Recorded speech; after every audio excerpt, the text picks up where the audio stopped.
And now, weighing in out of the blue corner, Josh the Punk Thompson. 100% agree. And on the other mic, he weighs in from the red corner, Big John McCarthy. Holy crap, I can't believe it. I actually made it home. It is a new edition of the Weighing In podcast. I am home. I'm so happy. How you doing, Josh Thompson? You have one crappy flight from LA back home. I've been doing this for a year and a half from Connecticut, and all you do is bitch and whine. What a crybaby. First off, it wasn't one flight. It was two that they couldn't freaking get right. I started at freaking leaving that hotel after waking your ass up at 6 in the morning because you couldn't make it, but 6 in the morning, I got home almost 24 hours later just from LA to here. Unbelievable. I just want to say. It was so great. Oh, man. Miss McCarthy was texting Dave and I all day. This is bullshit. Fucking hate LA. LA sucks. LA this sucks. And that. And it was so great. And I was like, now this sucks.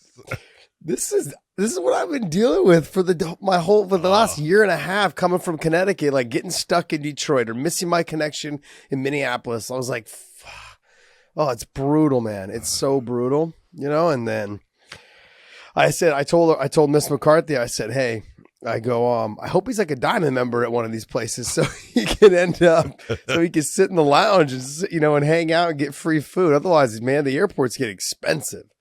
Man, they get expensive. Man, and this is where I go. Talk about small world. You're talking about, I'm sitting in the lounge in Dallas for 7 hours. And, I always try to pick a place that, gets away from, so, I can talk on the phone. It doesn't bother anybody or something like that. But I go and get and then the place starts to get so crowded because all the flights are getting canceled. And I get these two ladies who come and they sit near me, and they're real boisterous. They're wearing cowboy boots and skirts, but they're really nice. They have a bag full of Whataburgers because they were going to bring them home to their families. That the burgers are going bad, right? And they start talking, and they look at my bag, and it says, Bellator, and they go, what is that? And I said, it's a MMA promotion. Oh, we know someone that does MMA, like everyone always does. I said, oh, that's good, and I don't ask who, and he said, yeah. In fact, I think he's fighting coming up, right? And I go, oh, really? Yeah, there's lots of fights going on all over the place. Yeah, his name's John Salter. I go, oh, yeah, he is fighting in 2 weeks. I'll be there. Yeah. Small world. Yeah. Gotta love that. That's awesome, man. Awesome. Yeah, there's a lot of big fights coming up, man. You've got the pay-per-view this weekend coming up, and then you've got the 2 fights that we just had. I mean, the UFC and Bellator show, both of them had some great fights on there. It's been, I think, I love this year-end type situation because it just feels like there's a lot of things building up for to end the year. I don't know. It just seems like there's a lot of big fights that are potentially coming up. I don't know. No, there is. You take a look at it. Feels like it. Both. Both promotions are really starting the end of the year starting to come, and they're pushing stuff in there. You look at the fight that was just announced for the UFC being Chandler and Gaethje at Madison Square Garden, and then the semifinal rounds of Bellator with the light heavyweight Grand Prix. Things are getting good. I love that. Makes my life. Yeah. Better. I mean, Chandler, last time he fought him MSG, he lost his title to Brent Primus. That's right. Bad juju in that building. Oh, man. So, all right, well, let's get into the weekend. Do you want to talk UFC first? They had a little bit of the lesser name card, but I mean, they had some great fights on that card. But as I said, sometimes when you have those cards, people complain. They say, yeah, this card sucks. Or this card's doo-doo. No, don't. You can say that after the card sucks. Yeah. Okay, or after the card is crap, go ahead and say, that card was crap. But this card delivered. Yeah, I didn't get to see the whole thing. I got to see the main card. I didn't get to see the whole, show, so I'm not going to be able to talk about all the prelims. But the main card delivered, and, they even lost their co-main, and then they put in Cheyenne Buys. Well, what a knockout, dude. You go and way to go, man. Everyone delivered. I thought Sean Strickland looked exactly like I thought he was going to do. He's going to come out. He's going to press forward because that's the way that when you're going to beat Uriah Hall, they can go on his back foot. That's what Sean did for most of the fight. I thought they really had a not a big name card. You don't need a big name card for good fights. You just need people to come out there and fight. And that's what they did. Yeah, we like to reserve judgment, both of us do, until the fight is over because, like I said, I call it sneaky good cards. Those are the cards that people just go, I don't know anyone on there, so this card sucks. Exactly. Well, I want to remind people that when the UFC did the first two, I think they did, where they had 3 title fights on one card, both those cards fucking blew. Oh, yeah. They were garbage. It doesn't matter name value. It just matters whether they come out and fight or not. And this card and the UFC card, they delivered, man. They came out and they had some great fights, especially the main card. The main card delivered, And so I watched the Danny Chavez and Kamaka fight. I watched Hoffa Garcia. The Barberena fight was and Witt fight was fucking. That fight right there was absolutely amazing. But I want to go back to the Kai Kamaka situation. That poor kid, man. He had a bad performance, and then his next fight he got robbed, and then now he has a draw. I know. I'm like, this poor kid. I mean, oh man, the UFC is probably going, man, what do we do with this kid? It seems like he's always in these like weird situations. Like his first fight, he just didn't perform. He didn't come out. The one we originally started talking about. And he just didn't perform. And I criticized him a lot. Yeah. And he came out and he's like, I agree with you, man. I'm so, he actually agreed with everything I said. Then he comes out and he has a great performance. It wasn't, but it was a tough battle. It was a close fight, but it was a great performance. It was a close fight, but he shouldn't have lost. It was a close fight, but he shouldn't have lost. And then this fight, he comes out and then he has a draw. Well, he has a draw. Why? Thinking, he just come on, he lost a point. Yeah, I know. It was a point deduction. That's why he ended up having the draw. So yeah, but unlucky, geez, man. Unlucky. I admit he didn't do anything. Just a shitty situation, man. Yeah. And then the Barberena fight, like it's Jason Witt. I felt like had a dominant position or was dominating the first 2 rounds. Barberena comes back in the 3rd round. I actually had it a draw, John. So did I. So I had Barberena. Yeah, I had him winning the 3rd round. Big 10-8. Yep. Big, and then I had Jason Witt winning the first 2 rounds, 10-9. So I had it a draw. This is one of those situations where I wouldn't have had to give him a 10-8 if there was a half-point scoring system. Because I wouldn't have given Barberena a 10-8. I would have given him a 10-8.5. Yeah. Because even though he had won it big, but Witt was also doing a lot of good things as well in that. He was surviving, but he did get some good takedowns at key moments. He was still fighting off a lot. He was still fighting off a lot of things, but he also had some good offense as well from the top position when he was able to get the takedown. And then he also landed a couple clean shots himself. Yeah, for how long? And so the zombie what's that? For how long? All that stuff that he did was just moments, and then he was getting just crushed. Yeah. And so he was. I understand the 10, and I understand what you're saying. I might have, said it. I might have gone 10-8-5 if that was available to me. Yeah. But this is the kind of fight where I look at the fight that Jason Witt put on and Brian Barberena, and I go, I don't like the draw, man. I don't want either guys to lose. They both fought their asses off. And so it just happens that way, and it was just a barn burner of a fight, which is why I love watching Brian Barberena. He comes to fucking fight. He comes to finish. His fight against, like I always say, Vicente Luque, one of the just best fights. If you're going to show someone MMA, show him that fight. It's that type of fight, man. He is just a dog that comes after you, that doesn't quit. He's fun to watch. The UFC should always keep him. Yeah. So, but here's the one kid that's I don't know how to say his last name. Bagdasarian, whatever his name is. Bagdasarian. This kid is freaking. When I compare, like when I say guys are good kickboxers, look, I can't contest. I can't say anything about his wrestling. He got taken down pretty easy a couple times, but his kicks and sharp. The snap on his punches is on point, man. When you're talking kickboxers, I like to give the kid from SBG how good of a kickboxer he is. Elias Boulade. He's actually amazing as well, but he's got power. He's got the speed. He's got, he's mixed up the combinations. And I've always said, I think he's probably one of the best kickboxers in the sport of MMA. Doesn't mean he's a good MMA fighter. I mean, he has gotten a lot better, but he doesn't mean he's a good MMA fighter.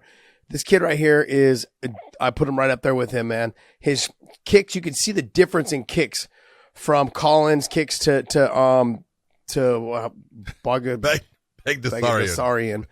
Bagdasarian. You can see Bagdasarian's his kicks. Every time he threw them to the body, they landed. And when they didn't land, it's still just, you could feel it going through the forearms and the shoulders and Hurts. and just everything. It was clean. It was powerful. It was nice, man.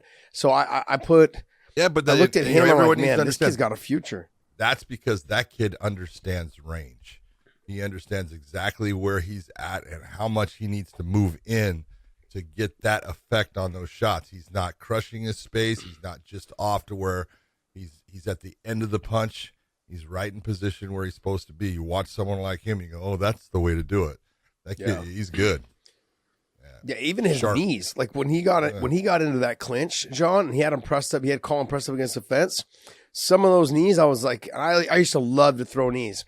I admired. I was like, gosh, those are nasty. They're on point. He didn't just throw them like just to touch his opponent. He threw them to drive his knee through into touching his spine. Touching the back of the spine. Tickling That's his guts. Man. Yeah, he was tickling his guts. He was like, go ahead. It was nasty. We'll talk about a knee like that a little later too. All right. And then there's a guy named Nurmagomedov that threw one that same night, man. Oh. Yes. Yeah. I've never heard of that name before. It sounds like French. Someone from another country. It's French. Yeah. It's French. Oh man. Jared Gooden. Just speed. Speed kills, man. Threw a straight punch right down the middle. Boom. Right on the button. But way to go with you got your fight before your co-main and then your co-main. And you're hoping that those are good because it just leads you into your main event, man. Both Jared Gooden put it on just about a minute in. Beautiful knockout. And then Cheyenne Buys, hello. Getting the opportunity to be moved up into the co-main because Rani Yahya's fight got kind of taken out, unfortunately. COVID. Yeah. COVID? I wasn't going to say it, but yeah. That's what I was. That's what I heard. That sucks. But whatever it was, it's too bad. Feel bad for both of them. They lost that opportunity, but Cheyenne Buys comes in, takes that opportunity, and then got, I think, one of those bonuses. So she got some money in her bank account after being broke. So congratulations. That's what happens when you're put in that position to do something and make people want to see what you're doing. Now people want to see what you're doing in the next fight. That's a way to go, man. That was a hell of a fucking knockout. Beautiful job. 115 pounds, dude. Boom. I have a question though. I did camps for a lot of years, fight camps, and I'm not saying that Buys or Buys. I'm not saying that she doesn't. That these, not just her, but I've heard a lot of other fighters say that they spend anywhere between like say $6,000 to $10,000 for a camp. Okay. I don't know what you guys are doing, but that is never. That was never a moment. Towards the end of my career, I kind of started spending some decent money on it. It was about $4,500 because I actually had someone that moved into my house. That's the difference. Made all my food for me. That's the difference. That's different. Like I had him. I had Lockhart and Leith come in. Dan Leith and those guys. They came in, lived in my house, and they went shopping for me. They just presented me with the receipts. They made my breakfast, my lunch, my dinner. They made my protein shakes. They made everything for me. They monitored my water. They did everything for me, but I only had them come the last 4 weeks, and it was about $4,500, I think, at the time, for them to come in. This is relatively new when they first started the company, and they started getting, kind of their name recognition out there. But they used to work with me, DC, Kane, Rockhold. They used to work with all of us. They work with DC, and so, yeah, they used to, they didn't do their job, then, I'm just kidding. They were with DC during his 205 runs. They actually did a pretty good job. There we go. Yeah. They didn't need to do anything for him for heavyweight. DC was probably he was in full control. Yeah, he was at Popeyes. It was, gosh, he loved that, right? That's one of the things I loved about him, man. He didn't care. Go. No, he didn't. No, it's so funny. I tell this story all the time because it was he was fighting Josh Barnett, and I was fighting Nate Diaz. I think it was that fight. Was it that fight? No, I was fighting Gilbert. So I was fighting Gilbert. He was fighting Josh Barnett. It was like one of the last strike forces. And I kid you not, we go to watch Koscheck fight in the UFC, but we go to watch him at Buffalo Wild Wings. I think it's Buffalo Wild Wings, yeah. And we're there, and I show up, and he's there, and DC's there with his wife. and I'm there watching the fights, and there's a group of us there, and I just look over. I'm not kidding you. We're like 2 weeks away from the fight. Yeah, but he's fighting heavyweight at that time if it's against Josh Barnett, so you got to put it in context. I do understand that. Okay, but he's drinking a mojito. He's drinking like a mojito, a drink that has alcohol in it. Mint's good for your system. It's all about the mint. Yeah, he's eating wings, fried wings though. By the way, he's eating some wings. And then but the funniest part is he had a salad in front of him. I'm like, whose is that? He's like, well, it's mine. I'm like, he's like, yeah, but I ain't eating that shit. He just kept eating, but he was eating off of his girl's plate. So she had the wings. It was her drink, so he didn't order anything for himself except for the salad that he didn't eat. It was just great. It was funny. I was giving him a hard time. It was like 2-3 weeks before our fight. He's like, yeah. He was asking if I wanted like a wing, and I was like, no, I'm good, man. He's like, man, you don't cheat at all? I was like, no, I don't get this close to cheat. Bro, the hardest part was to stop eating that shit. Now you want me to jump back in 3 weeks before? I was like, nah, I'm good, bro. But this was one of those really sneaky good cards. What was your take on Cheyenne on her head kick? Just perfectly timed, or just lucky that her opponent's DePaula's hand was off the ground? You know what? I go with she looked at it and thought she had the opportunity and threw it, and it was well timed. It's a chance you're taking, but it could be that huge chance. Oh yeah, but these are the things. Sometimes you got to take those. You got to go for it. If you think that you have that ability to get that in there, I'm going to go with well timed. She saw what she had, and she knew she could land it. She's going for it. I kind of like it. Yeah, you're going lucky. I mean, you're going lucky, aren't you? You're going lucky. Here's the thing: when I see fighters do that, I realize that they're real fighters. You want to know why? Because that's somebody if they see you on the street and they drop you, they're not fucking hesitating. They're kicking you right in the head. Oh, they're kicking your teeth. She was just like, I don't give a fuck. It was like almost like those are the people that it just comes natural to. That like. She didn't hesitate. Soon as that's why Paula started to get up. That's why I thought it was boom, well timed. Yeah, she didn't hesitate. She just threw it, and she's like, "I'll just take the consequences if something else happens."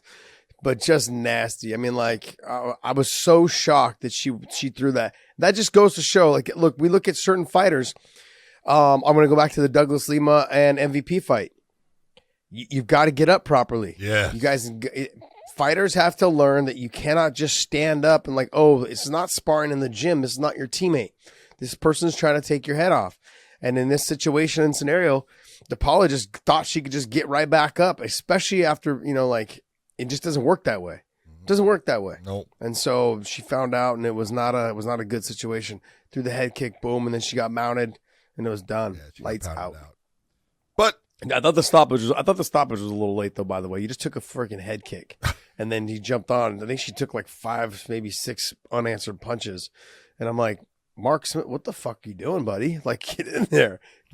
And I noticed that Mark Smith was looking off at the corner. He was looking off to someone on the side outside the cage, and he was waving his finger like this, John. He's like this, or he was doing like a circle, like keep it going. I think. No, what he's doing is one of those things.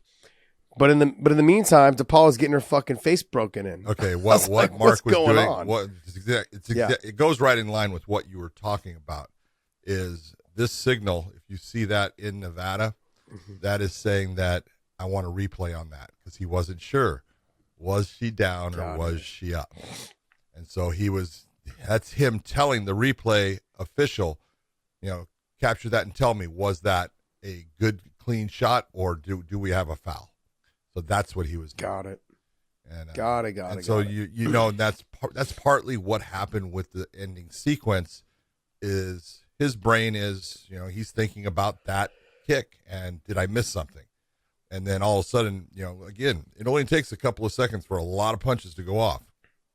And you've got to be in the moment. That's what I used to call it all the time. Hey, be in the moment. Don't sit there and think about other things. What's happening right now? That's what you're dealing with. What happened, 3 seconds ago, 2 seconds, doesn't matter. It's what's happening right now.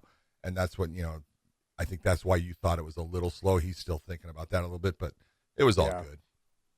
Yeah.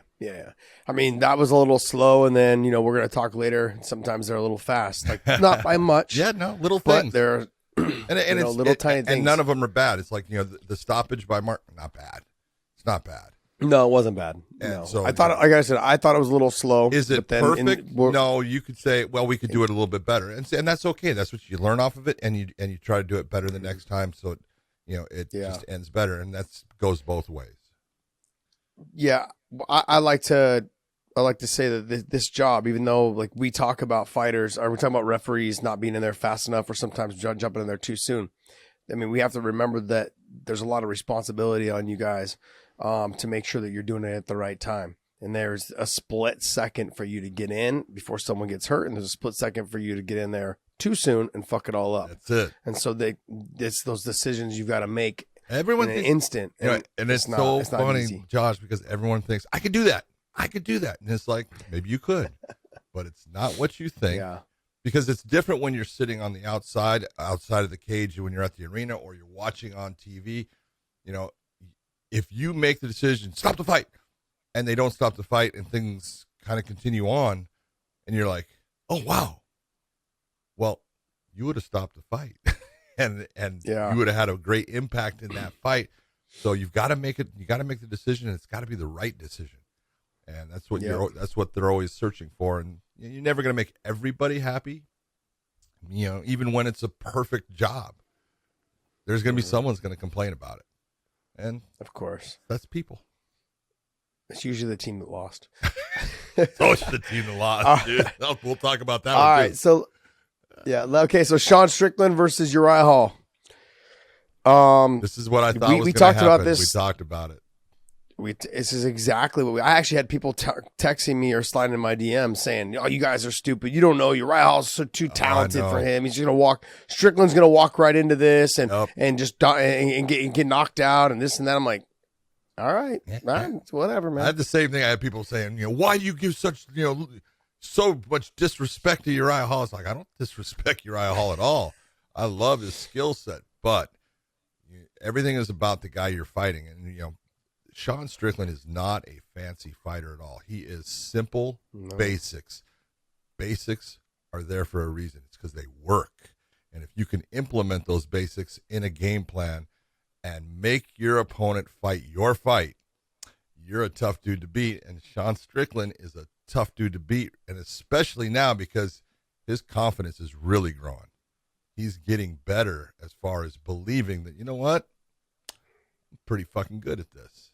I can take on these guys. Doesn't matter what their name is. And he put on a great just basics where he just walked him down. And that's what I thought, when we were talking. I thought the pressure that Sean brings, because he's always wanting to come forward, if he can make Uriah back up, Uriah's going to have a problem because he doesn't fight well going backwards. There's guys that can fight well going off of their back foot. They're few and far between, though, as far as the ones that can really do it well. Especially in MMA. Guys that come forward usually, they're impressive, and Uriah is really impressive when he can come forward. Go all the way back to, not all the way back, not his last fight, but his last real fight was against Anderson, where you could actually see him doing something, and he was losing when Anderson was actually walking him down. He was losing that whole fight, and then finally he switches it and starts to do things that are effective for him, and he's moving forward, and he ends up putting Anderson out of the fight. So it's basics of fighting. When you're looking at it, Sean Strickland, he's not flashy. He's not that guy that you go, wow, look at his body. He's just a tough son of a bitch. Yeah. With Uriah Hall, I felt like his corner was calling for stuff and he was shut down. Yeah. And when you guys listen to the cornering in that fight, his corner's telling him, okay, keep your head offline, move your head, and then throw kicks. He didn't throw any kicks. The one kick he threw, I think in the first round, it landed clean. It almost took Strickland off of his feet. Never did he go back to it. Like those type of things. And when you have someone who walks you down, one of the best techniques to work on is what John Jones does. That little thigh kick to the front of the knee or to the thigh. That's a great kick to use. I've seen Uriah use it before in the past. Yep. Or using that push kick up the middle. Yeah, when they're walking into something, you just go right up the gut. It doesn't need to be a push kick to push you away. It needs to be like a toe kick, one that goes up into your gut, almost like a Lyoto Machida. And Kung Lee used to use it quite a bit. It's like a jab into the solar plex, and it hurts. Knocks the wind out of you. It just sucks. he's got all that. He had all that speed advantage. He just didn't utilize it. You don't want to fight someone to their strengths. And Strickland's strength is really just to walk you down and box your ears off. And so because he doesn't throw a lot of Uriah kicks. Hall just stood there. Yeah. You know, and Uriah Hall just stood there. Uriah Hall just stood there and just decided, let's get into a boxing match with a guy who wants to just box me. No. Mix it up. Yep. Get off your back foot. Start throwing your kicks. Get your head off the center line. I mean, his corner was pleading with him. Yeah. He didn't make any adjustments, didn't make the adjustments throughout the fight, and it cost him the fight. I mean, there was moments there where every time he kind of got grazed, he ended up backing himself up to the fence. That's not where you want to be. I mean, he's lucky he didn't get knocked out in several of those exchanges. He got against hurt. The fence. He was already he got hurt quite a bit. Quite a bit, and you got to give him credit though. He got hurt quite a bit. He hung in there, and I do think that I do think he possibly broke the orbital in his eye because it was swelling up that way. He was kept on pawing at it a little bit. You look at it, you go, man. When you get hurt with something, and it stays with you throughout the fight. It actually adjusts your abilities during the fight. That's not easy to fight through because mentally you're going, damn, and it's draining on you. Yeah. I'll give him credit. Yeah, I could fought tough. I could see it felt like he was looking for a way out a little bit though. After he kept, checking his eye, he kept like kind of touching his nose, like in between rounds right before, and he kept wincing. There was a little I don't know if I wouldn't say he was looking for a way out. It just seemed like he wanted everyone to know that something was wrong. And that's not something you want to show your No, you're showing your opponent that something's bothering your opponent. And so I just feel, and I think we've all felt this way, for someone who has all the talent, all the ability, talent doesn't mean shit. Everyone's born with talent. Everyone has some sort of talent in their back pocket. They just have to learn to unleash it and figure out how to make it grow. Uriah Hall has it all. He has the speed. He's got the power. He's got all the ways of putting the combinations together, but he's not able to turn the switch on when he needs to. Yeah. And it's sad. It's sad to see. Like it's more, I think now because the press has made and the media has made it such a big deal about his mental state and whether he's, mentally strong. And I think he's been reading that shit now for the last 6, 7, 8 fights, whatever it is. And it's affecting him the way he performs. All he had to do realistically, I think, was throw the kicks behind his punches or throw the kicks and then the punches follow up with the combination. I think it would have been a way different type of fight had he done that. He didn't throw any kicks, and that was the thing that I felt like he would have had success. If you kick that hard and that the calf kick is changing the game, what are you doing? Especially on a guy like Sean that's coming heavy on his front leg. Yes. I didn't understand. I just couldn't wrap my head around the fact that and when he threw that kick in the first round, it was fast, it was hard. Sean Strickland basically got almost spun around, almost knocked off his feet. I'm like, do more of that. And he just didn't. He didn't make the adjustment. And I'm like, oh, if I was a coach in the corner, I'd be pulling my freaking hair out. Going, what the hell? And I know probably Dana's at home watching that fight going, fuck, man, what are you doing, Uriah? Throw the kicks, man. He's probably thinking, geez. He's probably thinking this is probably the last time I'm putting you as the main event. Yeah. Well, 37 years old. You got those opportunities. He's talented. He's good. All right.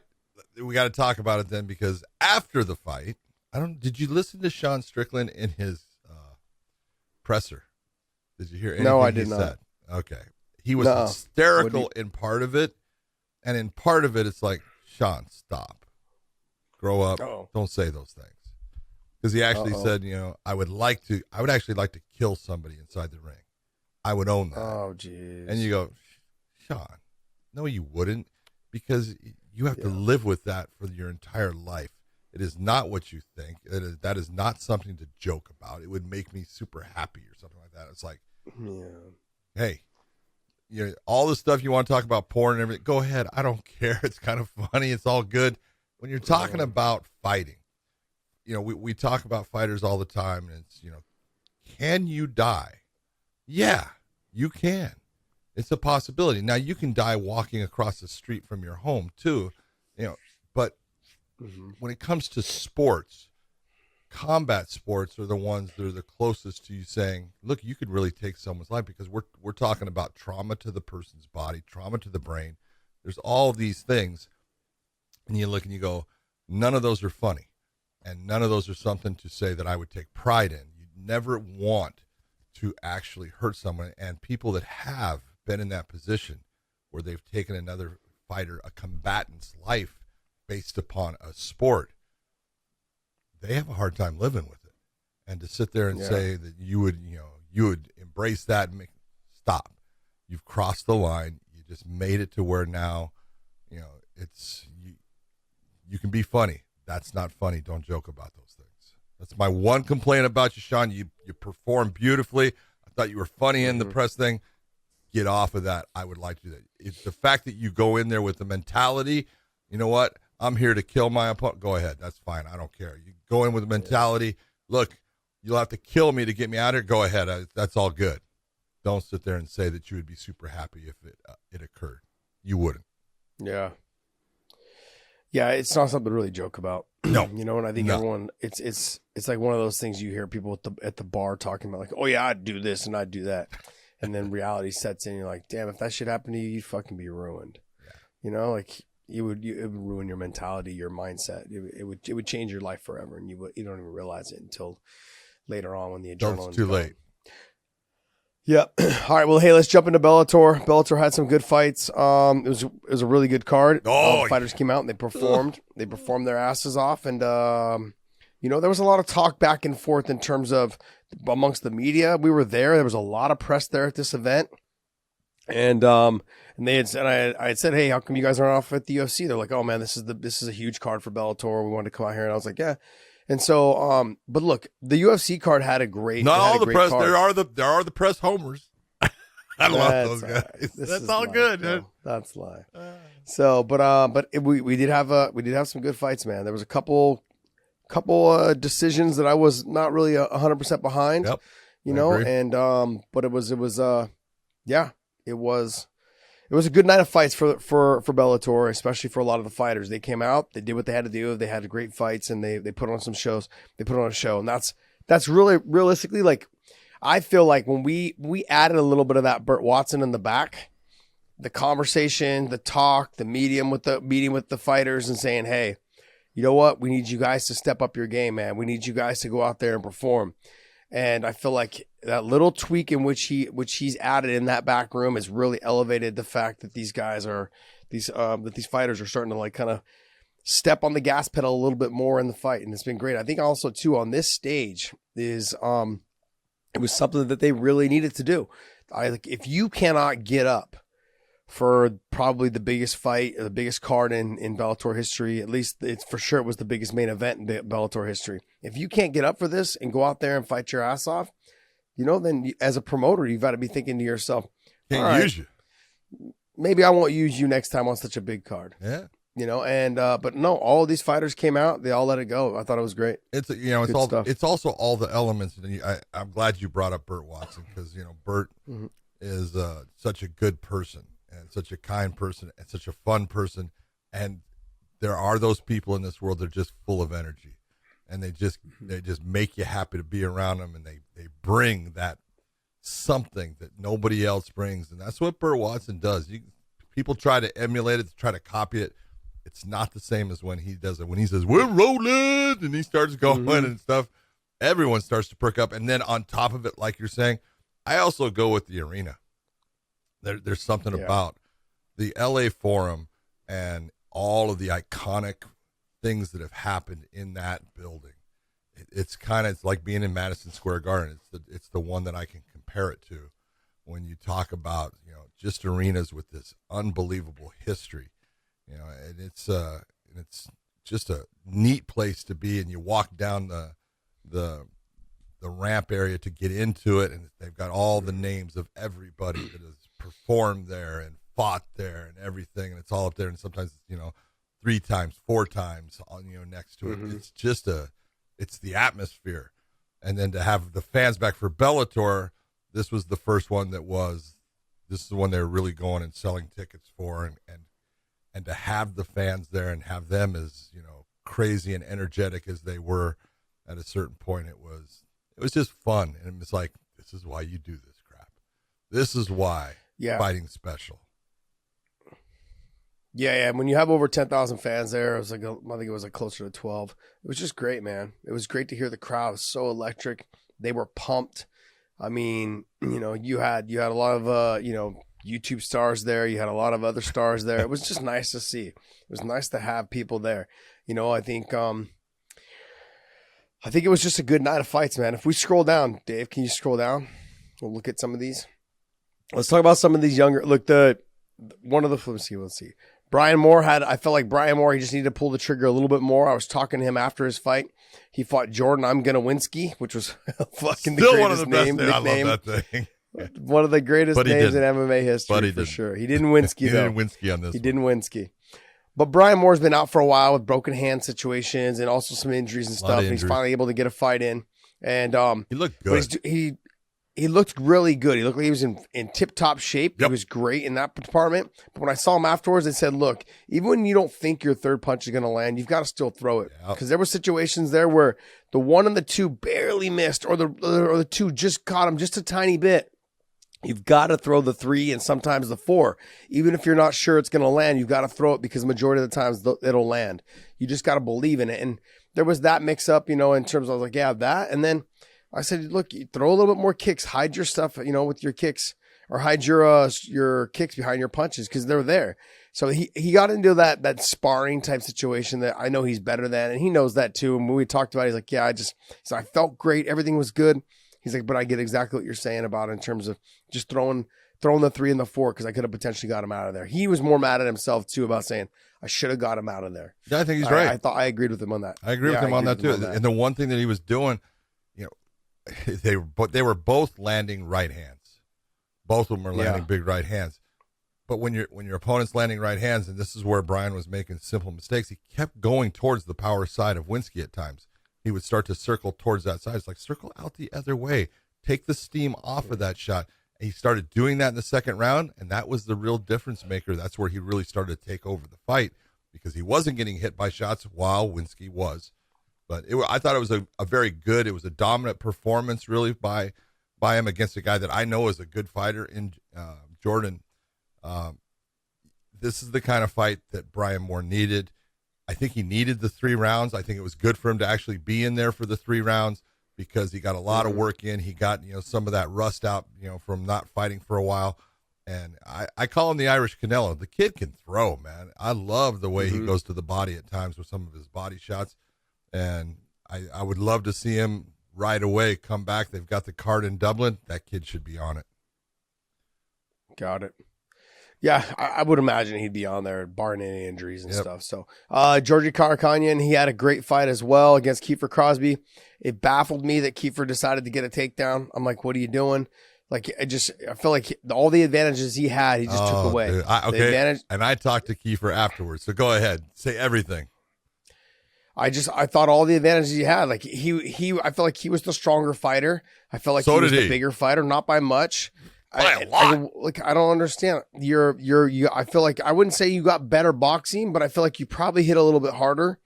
And I feel like all the advantages he had was on the feet, and he took that away when he got the takedown. And it was upsetting to see because then the reversal happened. Then he was on bottom. Then he got choked, and I'm like, it's a shit situation to be in, man.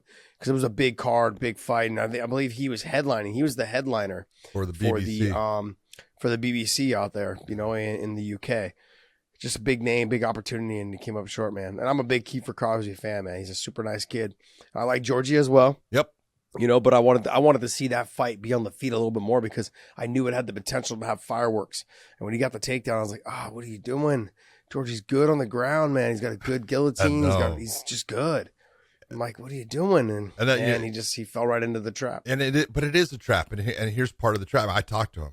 And I love Georgie, and I thought Georgie performed perfectly, exactly the way he should have. Great job by him. Way to finish the fight the way he did. Georgie, you look good. 155 is definitely the weight class for you. You perform better at that by far. So way to go. For Kiefer, I talked to him after the fight, after the show, and I said, you got to tell me, dude, what were you thinking? because we talk about fight IQ all the time, and Kiefer is a banger. This is a guy that he's got heavy hands. He can throw. Now, his biggest problem is how smart is he during the fight? He's a smart person, outside of the cage, but in the cage, sometimes we've seen him in the stand-up, he starts to lose his mind as far as he wants to get rid of everyone, and he starts to throw everything into the well instead of going pop, pop, pop, and stepping back, taking a breath of air, and then coming back and pop, pop, pop, and stepping back. So in this, I said, you got to talk to me, man. Why? Why did you, knowing that Karhanyan has got a very good ground game, that's where he used to actually get all of his wins, why did you play his game? And he goes, I've been working on my grappling. John, I'm good at my grappling. He goes, but I felt him, and he didn't feel strong at all. I said, it doesn't matter how strong he feels. It's how technically good he is. It's not about, I said, you never want to play into the strengths of your opponents. I go, that's your job, is to make him play into your strengths. And he says, I know. He says, even when he got the choke, he says, I go, he's not strong enough to finish this. He goes, then all of a sudden, he goes, his squeeze, he goes, oh, he had a good squeeze. He goes, I thought I was going to be able to survive it. He goes, I couldn't. He goes, I was going out. And I go, hey, it's just a lesson to learn. You always fight to your strengths. You make your opponent fight your fight. You don't fight his. I said, it's just put it in the bank as, hey, I learned a lesson from this one. Let's move on. I go, you got all the talent. You just got to utilize it in the right way. So, yeah. Yep. I mean, I felt like that fight could have been a lot better in terms of, I thought it was great, though. If it would have stayed on the feet. Well, if it was, I thought it was a great fight. I thought it was a good fight, but yeah. I was expecting to see two guys keep it on the feet and bang it out, and we didn't get to see that, and that was one of those fights. I was like, oh, because I knew what the fight could have been if it would have been on the feet. But hey, I got to tip my hat to George. Georgie fought a smart fight as well. Got the sweep, got to the top position. Worked to the side choke. It was there for him. He took it and he got the win.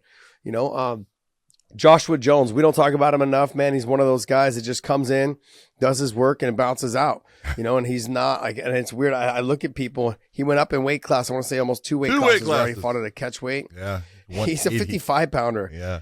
And I said, Josh, quit getting yourself so far out of shape, man.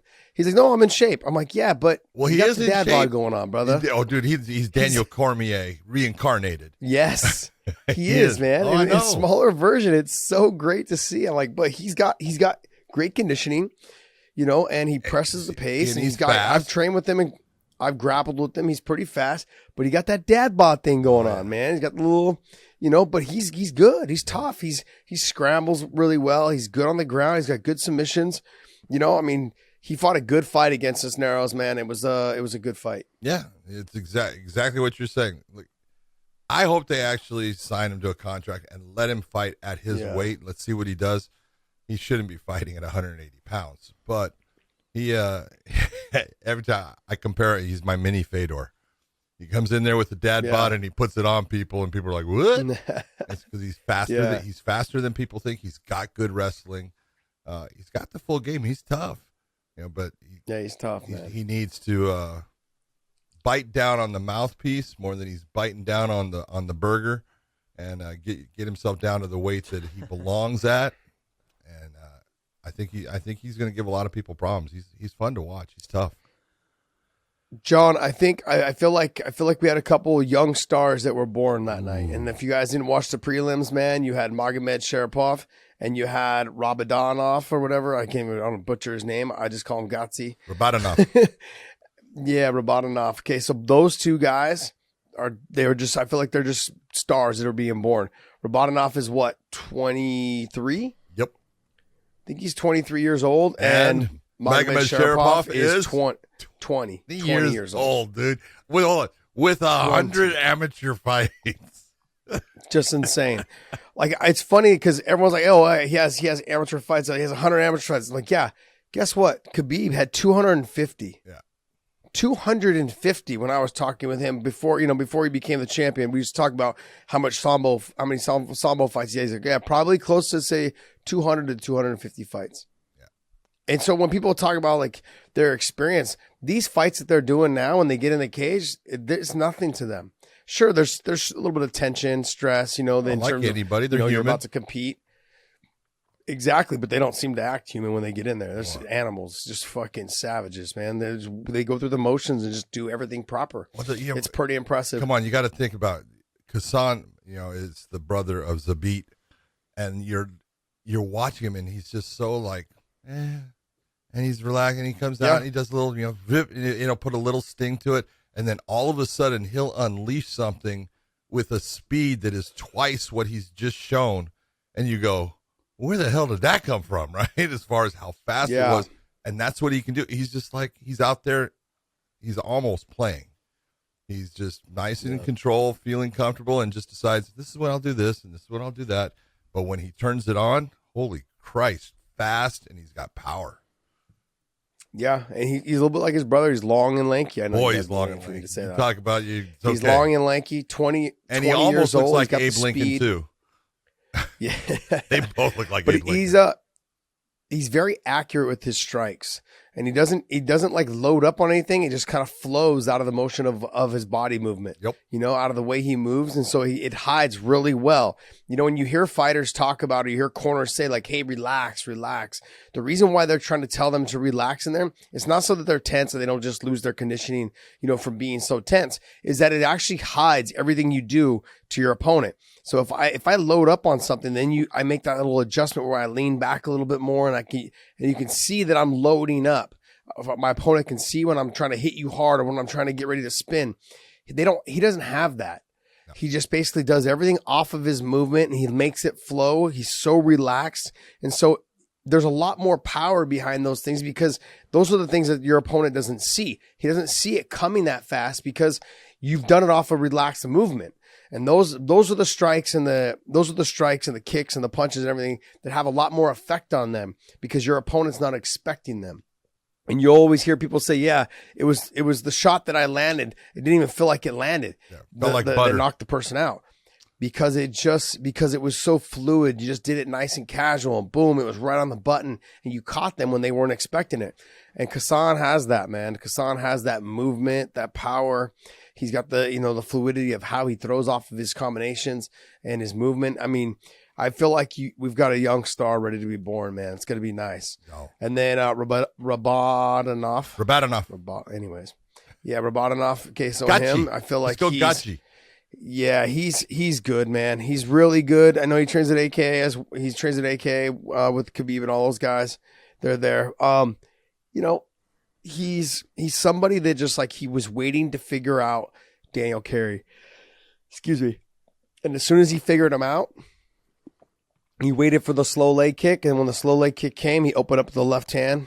Boom. Lights were out, man. It was just a beautiful job. Just like waiting for the timing. I remember you were talking about how when Anderson Silva used to wait, he'd would take probably about 30, 40 seconds, maybe even a minute or two to figure out his opponent. Yep. Once he figured out his opponent, it was like he started footwork. doing all the other stuff to touch him up. Yep. You know what I mean? So that's kind of what I got from Gotzi as well. But he was just kind of waiting to figure out Daniel Carey. That shows a thinking fighter. Doesn't come out there just, looking to throw and, hurt their opponent right away. There's little things that you do in a fight that teaches you, okay, this is how my opponent, this is how he enters. This is his movement he does. This is the foot he'll always put pressure on. You see it, and then you go about, okay, now I'm going to start to pick you apart. Now I'm going to start to get into you, and that's exactly what you saw with Gachi. Rabadanov came out there. He wasn't in a hurry. Carey was landing some stuff. He's doing good, but every step that Rabadanov was taking forward, you could see him looking. You watched his eyes. He was looking down at the legs. He was looking at the feet, came up towards the hip area. He wasn't looking at Daniel Carey's face. He's looking at all the things that Daniel Carey was doing to set up what he was trying to, be offensive with. And then just once he got that timing down and figured it out, he just started lighting him up, and that left hook was freaking money. All right, so Vanessa Porto and Ilara Joani. So we had a little controversy with this one. I mean, I was doing some stuff up on the desk, was talking with Jen. I was catching bits and pieces of it. But I had Joani winning the fight. And so did I. You were telling me afterwards, you were like, hey, there's just no way that Joanny lost that fight. I only caught bits and pieces of it, but some of the part that I did see was at the end in the third round where Porto was picking her up and slamming her. And so I was like, okay, maybe she lost one of the first 2 rounds. She lost that round, but she didn't lose. I wasn't paying attention enough to see if she lost one of the first 2. She didn't, is what you're saying? No, if you look, the first round was easily hers. And you go into the second, and this is where the judges are starting to lose it, in that a takedown is a great positional change. It is something that allows the fighter who is doing the takedown the opportunity to take an advantage in this fight by positioning, by using that positioning, by landing heavy strikes, by keeping their opponent from being able to land heavy strikes and taking over the fight, or then getting to a position where they can go for a submission. But you have to do those things. It doesn't just come because, I got a takedown, so I'm going to automatically say, well, you had the opportunity to do it, so I'm going to give it to you. Porto used the takedown, and she did it multiple times in the fight, but what did she do with it? That's the question, and she didn't do enough to match up with some of the damage that she was taking in the stand-up, and I just look at it, the first 2 rounds should have gone to Joanny. The last round goes to Porto. It wasn't that hard of a fight to judge, in my opinion. It's you looked at both of them afterwards, and Porto's wearing sunglasses because her face was beat up. Now, Joanny got taken down, but she wasn't in positions where she was in trouble. There was never danger on the ground, and you've got to start to say, okay, well, if there's not danger on the ground based upon submissions, then there needs to be damage done with strikes, and that wasn't done in the 2 rounds either. And so I didn't think it was a hard fight to really judge. Yeah, we're going to talk about another fight too. That similar situation happened, but I thought I from what I saw, I thought it looked like Joanny won the fight. I had her losing the 3rd round though, based off of the 2 big huge slams. Yeah, the big also slam was a good one. Down in. Yeah, Okay, so Goichi Yamauchi fought Chris Gonzalez. Chris Gonzalez being 6-0 at the time. He's now 6-1, but Goichi having 30 fights, 25-5, I think is what his record is. He's 26 now, 26-5. So he has 30 fights. Chris actually kind of was given the option to fight Goichi or fight someone else, and they took Goichi. People look at Yamauchi and think, you know what? That guy, like, sure, his jiu-jitsu is good, but I train with this guy, and they're good too. Yeah, it's not the same. And everyone's jiu-jitsu game is different. Yep. You don't know how they're going to feel. I've seen guys with jiu-jitsu games. I'm like, oh, that's so... It's like he's old so school basic. stuff. That ain't He's gonna so work. basic, and then you roll with him, you go, holy shit. Yeah, so basic, but his basics are so damn good that you can't go anywhere. Yep. And so look, this fight never went to the ground, never had a chance to go to the ground. Goichi didn't even try to get a takedown, and Chris didn't try to get it. I think he tried to get one. He tried to get to the body lock. That didn't work. It really just came down to who was going to have the better fight IQ, and Goichi's been known to have pretty smart fights.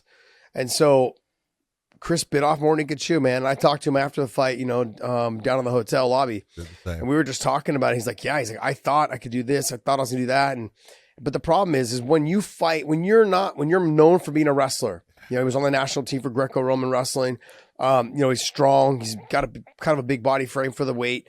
But the problem is, though, if you are not extremely confident or comfortable on your feet in a real fight, your power level goes down, like for every strike you throw. There's a lot more tension on everything you're doing. Remember, I just talked about being relaxed. If you're not relaxed, every time you throw strikes and they're tense, your just energy level starts to go down. You start to get tired. You start to not keep your hands up. You start to not move your head as much. All of those things played a factor, and Goichi was just stalking after him, making him fight a fight under duress and putting him on his back foot. And when he started backing up, I was like, it's not going to go his way. This is in big trouble right here. Big trouble. And then shortly after that, boom, Goichi landed the straight right down the pipe, and it was done, man. Sat him to his butt, put him away. Yeah, and this is going back to when we just talked about Kiefer Crosby. When you come into the sport, you come in with specific skill sets. Now, some people are, they're going to be strikers. Some people are going to be grapplers. Some people come, or especially now, where they've done it all, and you take a look, and they're really good at everything. They may not be great at anything, but they're really good at everything. Chris has a specific skill set this is a guy that came from the national team in Greco-Roman wrestling, and Greco-Roman wrestling has proven to be probably a better form of wrestling for MMA than freestyle wrestling, as far as the ability to control the body, the ability to get those body locks, the amount of conditioning that comes with, Greco doesn't look fancy. It's exhausting when you do it, because you don't have that freedom of just carrying your own weight. You're always pushing and pulling against somebody, man. It's an exhausting sport. So he's got that in him already. This is where we talk about you went and played another man's game. You thought that your stand-up skills were going to be better than his and that you were going to be able to dictate, exactly when those exchanges happen. And then as soon as the fight starts, that goes out the window. You got to be who you are. And if you believe that because, training with someone like Chris Holsworth, who's fantastic on the ground, not taking anything away from him, you believe that's going to be, your way of combating what this guy does on the ground. Okay, I'm with you. I understand that, and you're going towards your strength. But your strength in your 6 wins has been that people have respected the fact that you could grab their body and put them in a position on the ground that they can't stop. That opens up your stand-up. That opens up everything for you, and you cannot leave it. You can't go away from it. As soon as you start to go away from it, now you change as a fighter, and now you're not as effective. And exactly what you're saying, it's hard on you. It creates an anxiety in you, and you start to perform at a level that's not quite as good, and your energy goes down. And I think this is just a learning lesson. It happens with, almost every fighter. You get in that one where you think, I can do this, and then you get in there, and it's just completely different. I think Chris is going to come back. He's going to come back really strong. I think he's still got a ton of talent, and I look forward to seeing his next fight. But too much experience and not enough respect for someone in an area where Goichi is actually damn good in his stand-up now. Yeah. I expected him to take more of an approach before we did the fighter meetings. I expected him to take more of an approach of getting the takedown, trying to do what Michael Chandler did to Goichi. Yes. It's just smother him, press him to the fence, stay heavy on top, heavy on your the head hips. above his, and then posture up, strikes, and then put your head back down, making sure that you're not being exposed, to an armbar or triangle situation. I expected him to take more of that approach, especially after a couple of the exchanges on the feet. Never once did it seem like he planned on taking this fight to the ground. Mm-hmm. He was so concerned of the jiu-jitsu aspect of it all that he thought he could stand with him, and that put more pressure on him to stand.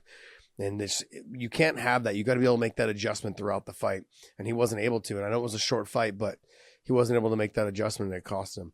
All right, so Islam Mamedov, he's one of my teammates, and everyone knows that I'm a huge homer. Look, I thought he fought a good fight. That being said, I don't think he won the fight, and it's nothing against him. Nope. It's just that if you look at like John and I were talking, if you look at the scoring criterias, okay, and this has happened to me several times, and I got lucky enough to the point where the judges had seen that my attacks were more aggressive than the person on top trying to do their damage, and that's the scenario that which Islam was put in. Brent Primus was in the first round. Attack, and the same thing went for the second round. Attack. Now, I had Brent Primus losing the third round. Yep. So I had Brent winning 1 and 2, and I had him losing the third. Did you see it that way, John? Yep, absolutely. It was look, when you take a look at this, it doesn't matter who ends up in the top position, although I will tell you that everybody, if given the opportunity, you ask any MMA fighter, be they, Damian Maia, who's phenomenal off his back, Goichi, phenomenal off his back. You give them the opportunity to say, okay, I'm going to put you on the ground. I'll put you in the top position or I'll put you in the bottom position. Every one of them is going to say, I'll take the top because they have more freedom of movement. They have the same amount of, submissions they can figure out how to attack, and they know that they can use strikes to their advantage and not be at a disadvantage with someone being able to launch a big, heavy elbow or something into the middle of their forehead. So they're all going to take the top, but sometimes you run into that guy like Primus ran into with Mamedov is, hey, I'm not going to end up in the top position here, so I need to work off of my back, and that's what Brent did. He was the one creating the scrambles in this, or if you want to say the submission moves. He was really going for a go-go plata at times, I believe, but would switch it into the omoplata because he couldn't get the head in position to get his shin in place. But he was always going to that omoplata. Now, Islam was doing a good job of posturing and trying to get his arm straight and getting his arm through it, and he did at times. But he was defensive through most of the first 2 rounds based upon the offensive output and the submissions that were being thrown at him by Brent Primus. That's right there. Now, if Islam had come in and done big slams and really hurt Brent or something like that, okay, I'm going his way. But he wasn't able to do that. In fact, the only round where he was able to get any kind of real striking that was semi-heavy in was the 3rd round, and that's the round I gave him. But the judges went and gave the fight to Mamedov. I talked to him, and Sal D'Amato was the one. He gave it to Primus, 29-28. I talked to the other judge, and I said, excuse me, I said, just tell me, what's the damn criteria? And he says, and he goes, and I said, okay, so I want you to just go back. Tell me what this guy was doing as far as winning the grappling other than getting a takedown and being on top. Being on top doesn't make you win. Being on top and either using grappling maneuvers such as submission attempts or using strikes, I said, so since the fight mostly was taking place in grappling situations, we're kind of pushing striking to the side since there was no good striking being done. So it's a grappling situation. Tell me how this guy won. And he goes, and afterward, he's like, yeah, I think I screwed that up. I'm like, yeah, you did. You screwed that up because Brent Primus deserved the win in that fight. And he didn't get it. I think they're going to fight again. I actually think Islam's going to be a lot more wary of what Primus does. He might attack the fight a little bit different. He's good. He's not super explosive. And Brent at times, and I agree with you as far as, you were talking about in this situation, fighting this guy, a guy that you had trained with a lot, you had said, Brent needs to get up off his back. He cannot just sit there and throw up submissions and think that's going to be enough. He's going to have to, at least at times. I thought he should have used that omoplata to work his way either, mostly to his feet. As he's pulling away, it's giving you space for you to now try to get yourself up, and he should have used that because it wasn't working as far as the submission attempts, and he kept going back to the same thing. So you've got to change this fight up. Yeah, I use that position, honestly, a lot to get back, to cause a scramble, to get back to my feet as well. Right. The thing is when I can't get in, the guys start to stand up, they're standing up and defending the arm so much. There was never a moment where Brent Primus tried to roll to a knee bar or some sort of leg lock. Because all you have to do is, and I know it's easier said than done, but if you roll to attack the leg, if you can get them to break their balance, sit them back to their butt, all you now need to do is just run away from them. So not even so much of me needing to get to the knee bar is me just having an opportunity to break their balance by attacking the knee to cause a scramble for him to get back to his feet. I didn't understand that at all. And we had talked about that in the fighter meetings about how he had lost to Chandler because he just got held down, and he was attacking submissions the whole time. And I didn't get it. I didn't understand it. He got put in the same situation again, and he did it again. Now I understand the part where I've trained with Mamedov, and he is tough. He's strong. He's good all the way around. He doesn't do any one thing great, but he's good everywhere. Mm-hmm. He's got good stand up. He's got good kicks. He's got great wrestling, good sambo, good throws, as Brent Primus found out. But if you're looking at the scoring, and you're looking at the way the judges should be scoring, is like the person on bottom was being the more active fighter and had actually several attempts, especially in round 2, where Islam had to actually just pull his arm out. He had to stand up to pull his arm out, as in it was threatening a submission. Yeah, that to me is a scoring criteria of trying to finish the fight. Whereas Islam never had those moments, and like everyone knows, you guys, I'm a homer. I'm going to stick up for I wanted him to have a great fight because he is a teammate of mine, but I've got to be very clear, because when you're at home, when you guys are fans at home watching these fights, you have to understand how to score these fights. You have to understand what you're looking for. Just because you're on top, we're giving too much leeway, we're giving too much credit to just being on top and not having any action. And we can't do that. We've got to make sure that the right person is winning these and I do believe that they'll probably end up fighting again. Oh yeah. And and I think it's a good fight to see. I'd like to see that fight again for sure, 100%.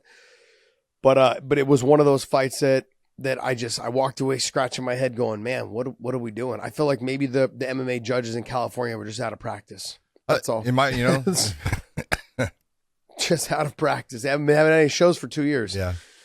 So yeah. But anyways. All right. The other one of my other teammates, Usman Nurmagomedov, the which is Khabib's cousin. other fighter from Dagestan. The other fighter. There was a lot of them on the card tonight. Well, there was on Saturday night.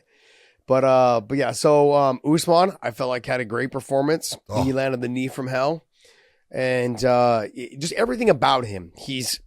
It's funny because we were talking with Manny Murrow in the fighter meetings, and he goes, "Oh yeah, he's got kicks, but they're kind of like just those slappy kicks." Yep. And then I saw Manny afterwards inside the lobby of the hotel, and I said, "How are them kicks? Are they sloppy?" He's like, "No." I said, "They got a lot of weight behind them, huh?" And he's like, "Yeah."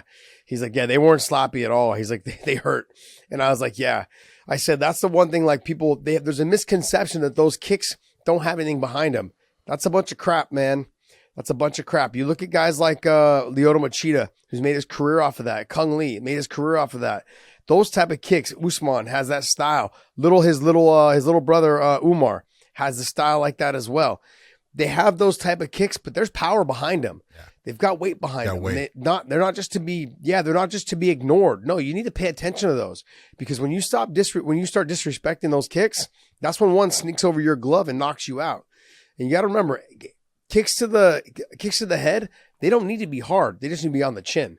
If they hit you just right, it's over. They graze your head just right, it's over. They touch your chin, it could just be the toes across your chin. I've seen plenty of fighters get knocked out by just the toes touching the tip of the chin, and it's over. You got to respect those kicks because they get there fast, and they're normally hidden behind strikes. Stephen Thompson, his very first UFC fight, I think he threw the combination. He threw the right hand or the left hand, and the kick came right after it. Threw a right hand into a right kick, which is something you normally don't have someone doing. You're going to go cross. I'm going to right hand, left kick high, left hand, right kick. He threw right hand, right kick. And it came right over the top of that defensive glove, and boom, it was done. So you've got to respect those kicks, even though they don't look like there's much on them. There's some heat on them, and then not only the heat, but if they land properly, it could be done. It could be over. Like you don't need much when you're throwing the head kicks. And so I thought he did a lot of great things. He got taken down in that fight though. Yeah, that kind of shocked people. He got taken down. He was able to get right back up to his feet, but I think everyone's like, "Oh, whoa!" Like even Bader was like, "Oh, he got taken down." I was like, "Oh, but he'll be all right. He'll get up." But it was that position. They've got to start making sure that because they have that last name, that they got to start putting a little bit more emphasis on stop and takedowns. Mike Hamill was able to take him down, I believe, once or twice in their fight as well. Yep. So, but he is not the same type of wrestler as Khabib, even though they have the same last name. He's not the same type of wrestler as Khabib. Not the same type of fighter. He has a different style of stand-up, but he is fun. He is confident. He's fun.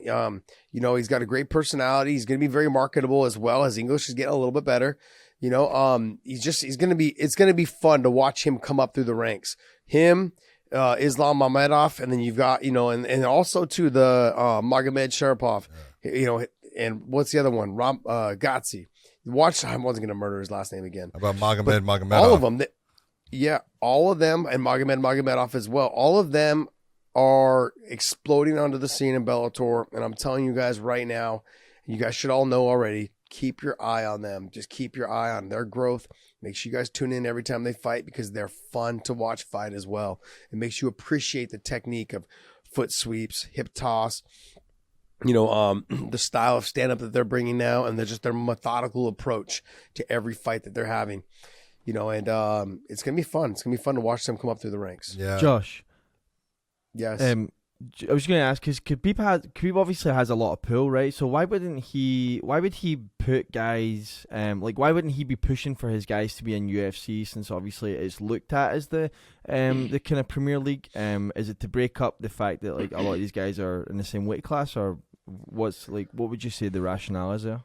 The rationale is that, you can't have everybody all in one promotion. And it's not so much that Khabib wouldn't probably want them to go there. It's just the bottom line is that the UFC will say, and the same thing with Bellator, they only want to sign a certain from one area. because now you're killing your market in, say, Brazil. Now you're killing your market in the U.S. If you just have a ton of fighters signed from one area, you're going to end up killing your marketability for your promotion, for the rest of the country. If no one wants to tune in when you have a 145-pound fight because the Dagestan fighters or, the Japanese fighters, they rule that division, now no one's going to watch. Like, none of the other fighters are going to watch that division anymore, and so except for it'll be like one person from that promotion maybe that it sparks interest. Like, the UFC got lucky when they had Jose Aldo, who'd been the champion forever, and then they had Conor McGregor when they fought, because they had two countries behind each other and all the buildup up to it.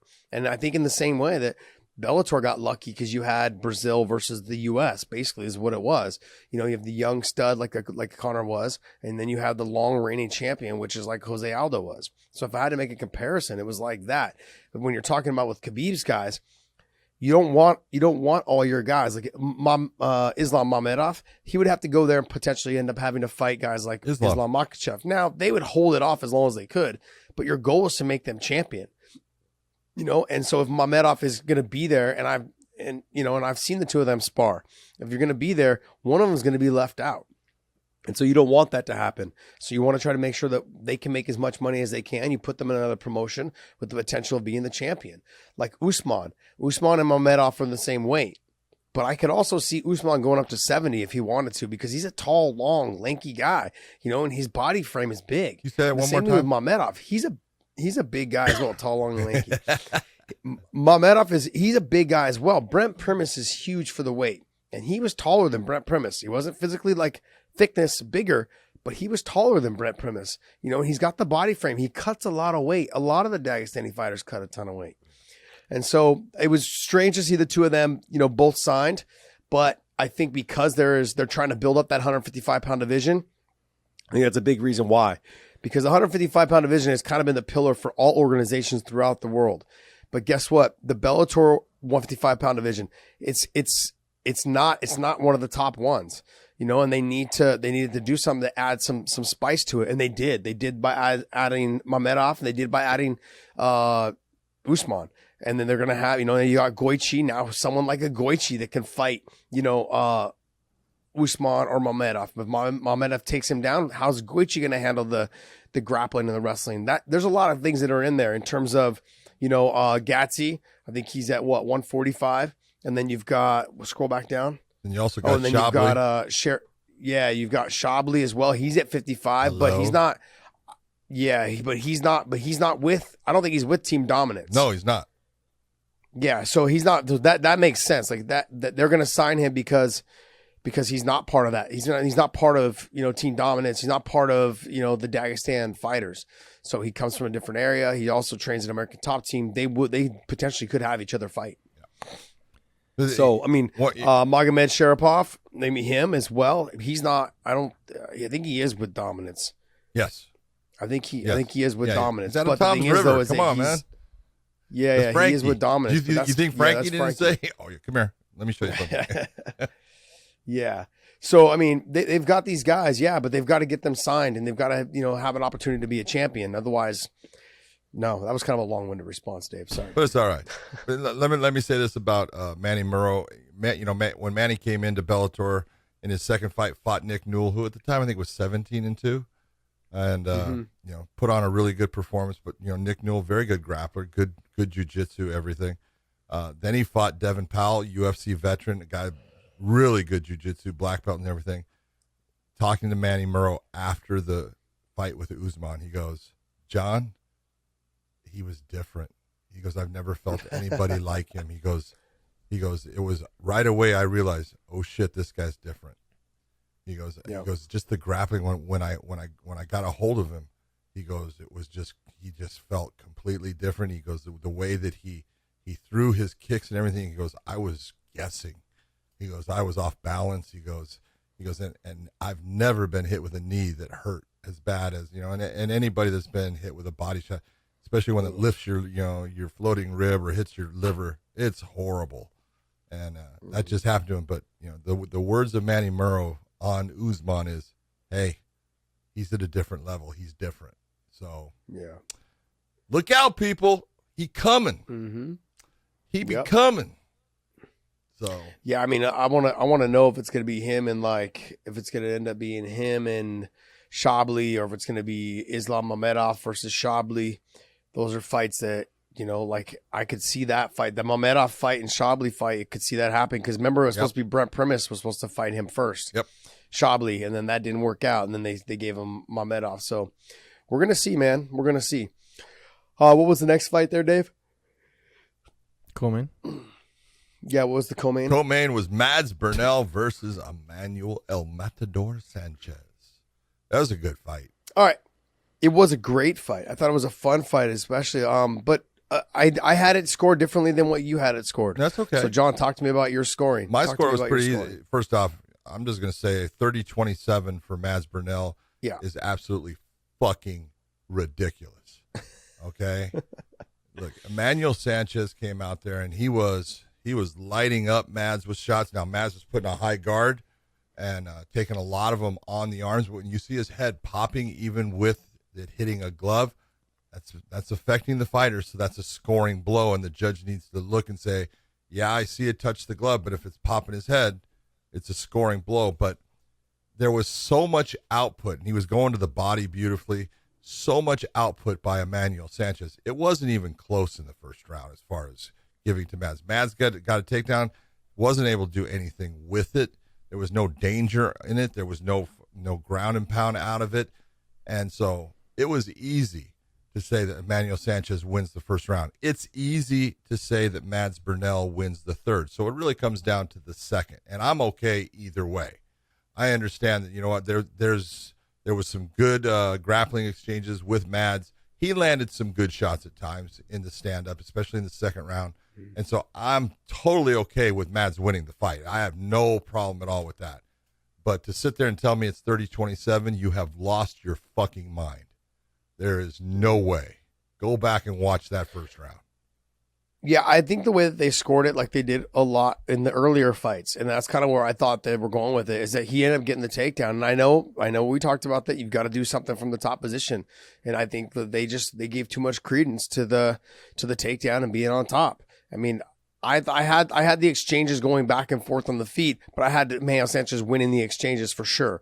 I agree with you in that scenario, but I also feel like when they got the takedown, he ended up they gave too much weight to that. Yeah. And it showed earlier throughout the night, you know, with the Islam fight, and then it showed again with the Porto fight, that they were giving so much to the wrestling and they were giving too much credence to the wrestling and to the top position. And so I could see that. The only reason why I saw them giving him a 30-27 was because he finished the first round on top. But here's the point. This is what people need to understand when we talk about takedowns. I say, look, a takedown is nothing more than a positional change. It's no different than me and Josh being in the stand-up, and I come into Josh, and now I get double underhooks and put him against the cage. That's a positional change. All right, we are no longer at range where we're not touching. Now we're in a grappling exchange up against the cage. It doesn't matter if you put me on the ground on top. It's still a grappling exchange. It's what do you do with that grappling exchange? What do you do with the position? When we talk about takedowns, the takedown itself can be a scoring element. Sometimes it is, sometimes it isn't. That's depending upon what type of takedown. If you get a takedown, if you know Josh gets a body lock on me against the cage and he does an inside reap with his leg and spins me down onto the ground, it's a takedown, but there was nothing really that happened as far as the movement other than he took a leg away, took my balance point away, and was able to put my back to the canvas. Okay, so now it's a question of what do you do from that position? How do you score? Do you score with strikes or do you score with grappling maneuvers that put me into danger? But now it can be where we have takedowns that we talk about amplitude. When we say amplitude, that means two things. You have elevation, meaning that I pick Josh up and I bring him up to a level of about 5.5, 6 feet off of the ground, and I bring his body down. Now it's amplitude as far as elevation and now how much impact. Sometimes I get him high and we end up coming down and there's no impact because of the body positioning the weight. He can't bring me down with any kind of slam or power. So there's elevation, but there's no impact. But when you get elevation and impact, no matter what, no matter if in that exchange the fighter jumps right back to their feet, that's a scoring technique because you had amplitude, you had that. I got elevation and I have impact onto the ground. That hurts. It's the same as a strike. So you can have a takedown that scores in that manner, but there really wasn't that in the first round. There definitely wasn't that in the Sanchez-Burnell fight. Yeah, no, I agree with you on that. I did have Mads winning though. I had him winning 29-28. I thought and that's okay. I have no problem with that at all. That is absolutely a score I could justify. That second round was very close. It all depends on what you're going to give a little more credit to. Yeah. And I thought the first and the third were very easy to score. Yeah, I agree. I had Sanchez winning the first. I had him losing the next two. Okay. He just did. There was not enough activity from the bottom. He was being controlled. Now, sure, maybe not a lot of damage, but he was being controlled. He was kind of threatening submissions several times. But once he lost the takedowns, man, he just really didn't have anything else. I was expecting to have a little bit more of attacks. Like the whole sweep, sit, get up kind of situation, and it wasn't there. He's usually really good from the guard position, but Maz did a real good job of getting to the half guard position. And I've said this for years. I feel like the Duke Roufus fighters, right? They're good from their guard. Pettis, yep. Sergio, and Anthony, both. But once you get past that guard situation, their armbar triangle game is gone, and then the rest of their attacks pretty much go out the door, from those positions. So, good stuff by Mads Ronaldo. Worked his way up into the top rankings there, and then now let's get into the main event, man. AJ Mckee versus Patricio Pitbull. It really just comes down to speed. Speed kills, And when I went back and watched the fight yesterday, and then I watched it again this morning on my way here, you could tell that Patricio was second guessing a little bit after a couple of the things that AJ threw. And what happened was he actually reached to parry the kick or something. He reached to parry the strike, because AJ went to feint and then threw the head kick right behind it. Yeah. He parried too much. Yep. Where the hand came in front of the face because he was worried about the speed, and the kick came right behind it and got above his glove. It wasn't even above it. His hand was over here, and it just connected right to the neck, right to the side of the face. And I mean, perfect job by AJ, but the speed was the factor. Anytime you're dealing with someone who has that much speed, and we talked about he had problems with Daniel Strauss back in the day because Daniel Strauss was piecing him up because he was faster, he was more athletic, he had all the speed and the combinations to throw, and AJ was in that same scenario. Just the speed, and you could just see Patricio flinching a little bit, kind of overreacting a little bit, and he overreacted trying to parry that, I believe, the straight left, and then the kick came up behind it, and boom. And you don't need to land it hard. It just got to land. And that's what rocked him right off the bat. I mean, Patricio took the full-on head kick. There was no block at all whatsoever. No. He took that shit to the dome. Okay, and guess what? He was still pretty much kind of standing. He finally went down, but it was like he didn't drop him right away. He lost his balance and then went down. He did not go down off of that kick. He went down off of the uppercut that hit him. That's right. There was a left uppercut that's what put him down. Yep. Never saw it. So when that happened, I was like, holy shit. I mean, everyone's talking that AJ's the real deal. There was never any doubt before. I mean, we knew that he was the real deal, which is a matter of how would he deal with someone with that type of experience in Patricio, and he's never had to go to the championship rounds because he's dispatched everyone he's fought. Now, I tend to think that he shouldn't go right to 55. I want to see him defend this title one time, and I think Adam Boric is the perfect fighter for him to defend it against. I'd like to see that fight. Now you defend it one time, now go up. Go up and let's see. Well, Boric has got a fight coming up, right? I didn't see was there one announced for him. I was thinking that he's got a fight coming up. I may be wrong, but I think Boric would be a good person for him to fight. But it's a matter of let's talk about the Patricio fight. Let's also talk about the fact, J.J. Wilson. There it is, J.J. Wilson. That's a good fight. That's a really good fight. Undefeated fighter in J.J. Wilson. Very good ground game. In talking about, we talked about this fight for how long, and we had, we actually, and we joke about it all the time. When this featherweight tournament came up, you and I just said, all right, we're going to pick our dark horses, and I picked AJ. I said, and you go, you can't pick him. can't pick he's not a dark horse. There was a reason I picked him, and I believe in the kid, and I've believed in him for a long time, and I've watched him grow, and it is the difference of, look, when you get someone that athletically is touched, now it's a question of where is their mind at, where is it that they figure out, or do they not figure out that they're not so special that they don't have to work hard. Because, we talk about all the time, hard work beats talent, okay? Because hard work will get you to a place where that talent will break down. AJ was in that position for a while. Here in Bellator, he had talent. He knew he had talent, and he didn't work that hard. He made those mistakes, and he's a different fighter now. And in looking at this, if there was a certain time in this fight, watch when Patricio he throws a jab out, a straight left jab, and he gets countered off of it, and his never came close, and he gets touched, and you can see in his mind it was like, uh-oh, that's a problem. And he started at that point. It wasn't the stalemate of they were kind of positioned in the middle, not moving back either one, because Patricio does not like to move back, and I said he had to move AJ back. If he's going to be successful, he has to move AJ back. And AJ at that point starts pressing him down and starts pushing him towards the cage. And I went, oh, he's in trouble. He's going to have problems in this fight, because if AJ is able to come forward and decide the range of the fight and initiate those attacks, Patricio doesn't have that type of physical speed to match up with him.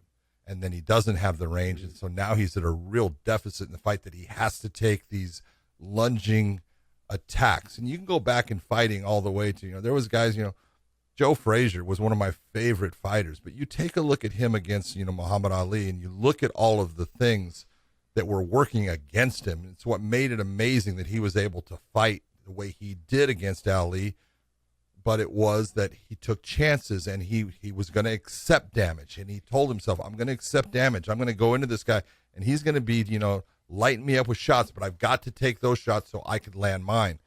That's the type of fight you're going to have to get into if you're Patricio going against AJ.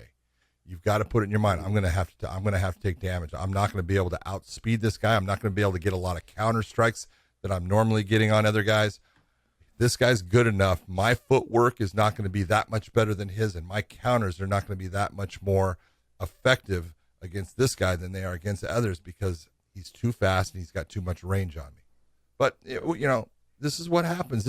There's always that point where there's that guy that comes in and he puts it on the champion. And unfortunately in fighting, this is the story that, eventually, and I say all the time, eventually you're going to be on someone's highlight reel. It sucks. Yeah. It is the nature of the beast in this sport. Patricio has nothing to feel bad about in this fight. He came out, and he's just an incredible champion. What he's done, it does not matter that, AJ beat him. That doesn't take away from his legacy, and it doesn't take away the fact, look, he's still a dominant fighter in Bellator, and they're going to fight again somewhere along the way. I don't think that they should throw him right back. I don't think that's a smart thing to do, in throwing him right back into the mix, either at featherweight or even at lightweight. And I had talked about, well, then they can they can do it again at lightweight. Patricio is going to need some time to figure this one out, because at no point in this fight was he in a position where he never touched AJ. AJ just went through Karhanian without getting touched. He got touched by Derek Campos, and he got hurt with the knee, and he had more difficulty, but he got rid of him there. He didn't get really touched by Darian Caldwell. So the only guy out of 4 fights that touched him was Derek Campos for a couple of rounds. He didn't take much as far as damage throughout not only a fight, but we're talking about a tournament. Yeah. Impressive. Yep. All right. Well, hey, let's. I agree that I thought the fight was a good fight. It was great performance by AJ. Tip my hat to him, and it was sad to see Patricio get to the pinnacle of his career, basically for him to make the most probably amount of money in one fight, and he just came up short. You like to see legends like that go ahead and complete the cycle. You know what I mean? Be done with it, and then to be like, hey, anything that happens after this is golden. But he'll be back. He'll be around. He's I think 34 years old. He's still got some miles left on him. He's still the champ at 155. So we're gonna see him fight. All right, guys, go to mybookie.ag. Use the promo code weighing in, and we're gonna do a quick little segment called weighing in on the odds. And we're going to talk about the main event that's coming up for the UFC this weekend, Cyril Gane versus Derrick Lewis. That will be in Houston, from what I recall. But realistically, let's talk about this main event, and then let's talk about the odds on this, John. Actually, Dave, why don't you pull up the odds on this?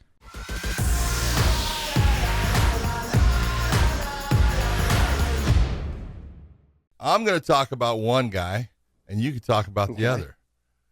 Okay. I gotta pick my man, the Black Beast. You can talk about the technical skill and level of Cyril Gane. Yeah. Okay. I'm gonna talk about just the monster that is Derrick the Black Beast Lewis, because I love this guy. He is funny as hell.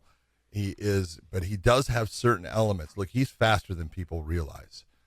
For a big, heavy guy, he's got speed. When he explodes. And man, I am telling you, we talk all the time, and this is not weightlifting power. This is brute strength power. This guy has got a brute strength about him. Call it whatever you want to call it, farm strength, whatever. He is unbelievably powerful. If he ends up in the top position against Cyril Gane, I'm going to tell you the fight's going to be over. He is unbelievably powerful with his ground and pound and the shots that he will unleash, and he's hard to hold in positions on there to stop what he does, because he's got that brute strength. The real question is, how does he deal with the footwork and the techniques that Cyril Gane has shown that he has? Cyril likes to take people down, and off of his back, my man Derrick Lewis is a bit like a turtle upside down. It's not a good look. It's not a place for him to be, but he will survive. He's not going to get submitted by Cyril Gane, I don't believe. So he will survive in it, and to get back to his feet, how much energy has he put out? This is a guy that, for a lot of his career, dude, I swear to God, the first fight I did of his, he was eating ribs in the back in the dressing room. That's like, what are you doing, right? Oh, John, I'm hungry. It's like, you can't eat that, right? But and then he comes, he says, yeah, that was a bad idea, but I felt that during the fight. It's like, oh my God. But, I know that Cyril Gane's going to be the favorite in this, I believe. I don't know by what, Oh, hold on. I now know by what? Minus 330. Whoa. I'm going Derrick Lewis. Because you're going Derrick this Lewis? is a guy that can win the fight at any time. You're going to give me plus 255. All it takes is one. Derrick Lewis has shown that. He's gone against a ton of guys technically that are better than him, and he tends to get the fight done. He tends to win that fight. He's not worried about the power. He's been in against guys that are powerful strikers. I got to go with my man Derrick Lewis. I'm taking my plus 255. Yeah, see, I what I look at out of Derrick Lewis has gotten a lot better shape lately. Yep. So his conditioning has gotten better. Doesn't mean that his wrestling's gotten better, but his conditioning's gotten better. So he's able to fight off the takedowns a little bit more. He's able to get back up to his feet, one or two more times more. And for heavyweights, that's a lot, because there's a lot of effort out to try and get that takedown.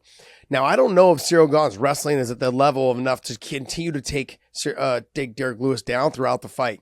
So if he's not able to get him out of there in the first 2.5 rounds, he may end up being forced to stand a little bit, because if you're not used to getting takedown after takedown as a heavyweight, your power level starts to go down, like in a video game, every time you don't get one, and every time you have to fight for one. So if Derrick Lewis can make Cyril Gane fight for the takedowns, I think Cyril Gane may slow down on trying to hit those takedown attempts. Derrick Lewis is a dog, man. He's got power in his hands. He's super aggressive when he wants to be. He just kind of stalks after you and just waits for you to kind of get into his range so he can hit you. He wants to wait. He's like one of those wounded lions. Come close enough to me, and then I'm going to go ahead and try to attack you. But if you stay far enough away, I'm just going to sit here patiently and wait for you. And that's kind of how Derrick Lewis fights. Gane, all he's got to do is just work on getting to the takedown, mixing up his takedowns with his striking. And then once he gets to the top position, make sure that he's hipping in, getting heavy pressure, make Derrick Lewis carry his weight. and then just go ahead and rain down some punches. Work slowly and methodically to the submissions as well. That'll work as well. I don't know. I wouldn't say this is, when you're talking minus 330 for Gane, I don't think that's a fair assessment. I think Derrick Lewis could end this fight in any time, and we've seen it in the past before against Volkov. You know, he was losing that fight, comes out and he ends it with like 10 seconds left. This fight could it could end at any time. And Gane's got to be very careful jumping in, or very careful of, you know, hanging out on the legs against the fence. Derrick Lewis got the power to knock you out at any moment. Okay. And he doesn't need to be on the feet to do it. He can do it from the ground as well if he needs to, or he can do it just leaning against the fence with his elbows and his hammer fist. So Gane's got to be careful on how much time he sits in one spot, because otherwise he's going to get KO'd. So if I'm gonna take this bet though, I'm with you, man. I'm gonna take the Derrick Lewis bet. Yep. Plus 255. I'm gonna take that bet. But in terms of the over under, go ahead. I could. The over on it is 4.5 plus 150 at 4.5. Yeah, but see, the over could definitely happen, because I could see Cyril saying, I'm gonna tag him from the outside and I'm gonna win rounds, which he has done in the UFC in part of his career. So I could see Cyril saying, I'm gonna take this to 5 rounds. I'm gonna win a decision. And that could definitely happen. So it's, I don't know, it's interesting, but I love me some Derrick Lewis as far as the way he fights, just his attitude. Yeah. Any man that takes his shorts off in the middle of the cage and then says his balls were hot, you gotta love that guy. I love it. I love it. That's one of my favorite lines in the whole sport of MMA. All right, guys. Hey, go to mybookie.ag. Use the promo code weighing in, and that was our weighing in on the odds. So hopefully you guys enjoyed that, and use our advice and our tidbits for you guys to hopefully make you guys some money. Yeah, buddy. So go to mybookie.ag. Use the promo code weighing in. Also, smash that like button on our Clips channel as well as our normal YouTube channel, and then hit the subscribe button as well. There's that little notification bell off to the bottom right. Hit that, because obviously we released this one a little bit later because John was flying till about 3 or 4 in the morning, and so he didn't get back to Tennessee until then. And so then now that's why we're filming on a Monday morning hella early because John was for me it was hella early. So because John was stuck in the air or at an airport in Dallas forever day yesterday. So also go to YouTube, go to the Weighing In Shorts, Weighing In Clips channel that we have, and go ahead and click on that subscribe button there, because we have a special show for you guys there that's only on our Clips channel called Wayne Interjection. It's been doing really well for us. Talk to him, Make sure Josh. you guys, it's a short little clip. Talk to him, Josh. It's a short little show. It's so good. It's called Wayne Interjection. It's fun. It's exciting. It's short. It's very quick to the point, but there's a lot of banter back and forth, and it's fun. You guys will love it and enjoy it. Go there as well. Now, go to prowrestlingtees.com/weighing in. Use the promo code and still pick up one of our shirts that are available there. We've got the Karate Kid shirt. We've got the Home Alone shirt. We've got all of these different types of shirts that are available. The Terminator. We've got different styles and colors as well. So pick one of those up, and then also post a picture of it on your social media, and we're going to go ahead and repost it for you guys. I want to thank you guys for the support. We appreciate you guys so much. And also follow us on all of our audio platforms, iTunes, SoundCloud, Spotify. Those are the main ones that we have, Stitcher as well. Check those all out. Hit the subscribe there now. Most of you guys are traveling to and from work and stuck in traffic. Good time to listen to us instead of watching us. Safety first, everyone. And hopefully you guys enjoyed this show. We're going to have another midweek show here coming up as well. And lastly, I'm going to announce that I will be doing another Fight Campaign on Saturday for the main event, for the pay-per-view main event. So guys, go ahead and check us out there. Fight Campaign. Yes, tune in. That would be a good show as well. I'll be texting Josh with the right answers for that entire show. Hopefully nothing happens with the refs, man. Hopefully nothing happens. And anything else there, Dave? Or not Dave, but John? Not on that. No. Did you see the picture I posted of Khabib? You got to love it. I don't know if you saw it. With the Bellator shirt on? Yes. This one right here. I don't know if you guys can see. That one Bellator, right there. Bellator, yeah. Bellator posted I just want everyone to know, you people are so easy. Dude, all I had to do I had to put a thing out there saying, hey, this looks like it fits. What do you think, Scott Coker? And everyone, you wish he can't go. People, lighten the fuck up. Man. And you're so easy to push a button on and get you fired up. It's like, but he's the coach now, guys. Exactly. He's the coach. He's there. He's there cornering and coaching all of his friends and his fighters. He's doing what a good coach will do. You see guys like Greg Jackson. You see other guy, Javier. When they go to the UFC, they wear UFC shirts. When they come to Bellator, they wear Bellator shirts. It's just you're in support of the promotion. you're supporting the promotion that is supporting your fighters. That's it. Yep. There's nothing wrong with that. So it doesn't matter. When they go to One or they go to the Rising, they're going to probably wear those PFL, shirts too. Guess what? They're going to have a nice PFL shirt. Well, they have to exactly.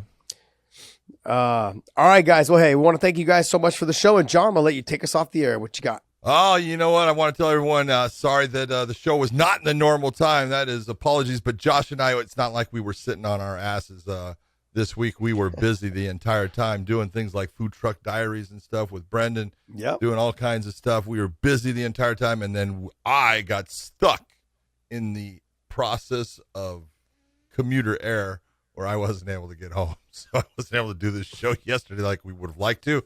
But just want to tell you guys, thank you for listening to us. We hope you enjoy, and we will see you